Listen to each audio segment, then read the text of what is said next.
Monsieur le Président, chers collègues, bon, de là à féliciter la SNCF pour ses grèves et les économies de péage que ça génère, on n'en est pas très loin, là, visiblement, à vous entendre.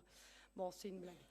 Au plus fort de son développement, au début des années 30, le réseau ferré français comptait plus de 62 000 km, dont 20 000 de voies d'intérêt local. Aujourd'hui, après 80 ans de fermetures successives, la longueur du réseau a été divisée par deux, soit environ 32 000 km réellement exploités. Chaque fermeture est un pas de plus vers la désertification rurale.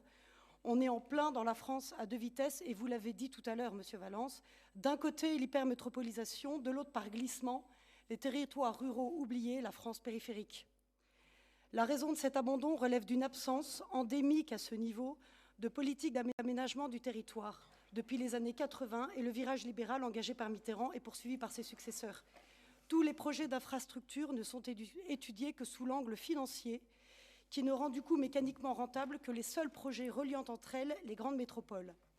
Sur le plan purement économique, on est d'accord, l'impact d'une fermeture de ligne est marginal puisqu'elle intervient la plupart du temps sur un territoire déjà affaibli économiquement et démographiquement. En revanche, l'impact psychologique est terrible. De ces territoires, les services publics ont déjà bien souvent disparu. Maternité, poste, tribunal, gendarmerie, école, etc. Du coup, la fermeture de la voie de chemin de fer constitue en quelque sorte la goutte qui fait déborder le vase de la colère et qui vient l'entretenir. Alors, chers collègues, repensons l'aménagement du territoire. N'actons pas la désertification rurale de ces territoires, tentons plutôt de l'atténuer. Mais, a priori, je n'ai pas trop de doutes là-dessus. Vous travaillez, me semble-t-il, sur le sujet.